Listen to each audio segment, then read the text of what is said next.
நான் குஜராத் போய் சேர்ந்தப்போ 1991 ஹிந்தி எனக்கு தெரியலங்க. நான் பட்ட கஷ்டம் கொஞ்ச நெஞ்சம் இல்ல. தனியா டியூஷன் வச்சு படிச்சேன், சிரமப்பட்டு படிச்சேன்.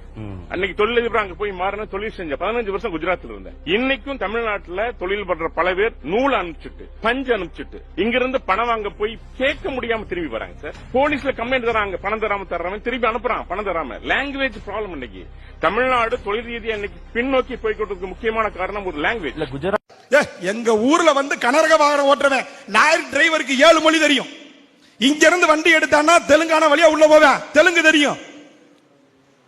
ஆந்திரா வழியா உள்ள போவேன், அவனுக்கு தெலுங்கு தெரியும். கன்னடத்துக்குள்ள போய் சரக்கு இறக்குவேன், அவனுக்கு கன்னடம் தெரியும். அங்க இருந்து நேர வண்டி எடுத்தான்னா மராட்டி தெரியும்.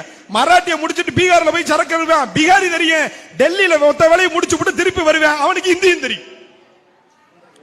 டிரைவருக்கு மட்டுமான்னு கேட்டா இல்ல, அங்க கூட போற கிளீனருக்கும் அவ்வளவுதான் தெரியும். கூடிய பள்ளிகளிலே இந்தி புக வேண்டுமா?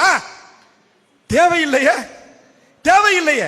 ஒரு தடவை கிளீனரா 1 மாசம் ஒன்னா இந்தி தெரிஞ்சிருமா? முட்டா பயல்களா, 1 மாசம் வண்டியில கிளீனரா ஒன்னா இந்தி தெரிஞ்சிடும்.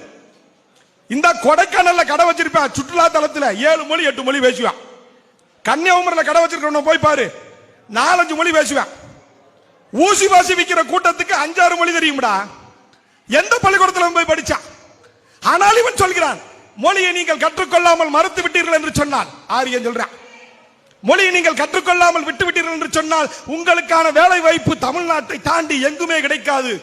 தமிழ் கத்துக்கிட்டாடா இந்திக்காரன் வர்றான் சொல்றாங்க. பானிபூரி விக்கிறவன், பானிபூரி விக்கிறவன் மட்டுமல்ல, மத்திய அரசு அலுவலகங்கள் அத்தனையிலும் இந்திக்காரன் இருக்கிறான். அவன் தமிழ் கற்றுக்கொள்ளவில்லை.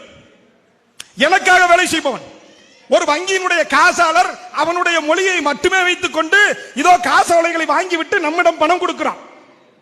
அவன் இங்கு உணர்ந்து கொண்டு தமிழை கற்றுக்கொண்டு தமிழ்நாட்டில் வேலை செய்யவில்லை. ஆனால் நான் மட்டும் போகாத ஊருக்கு வழிதாடி அலைவதை போல் மொழியை எங்களிடத்தில் படி படி படி என்று சொன்னால் நாங்கள் எப்படி ஏற்றுக்கொள்வது?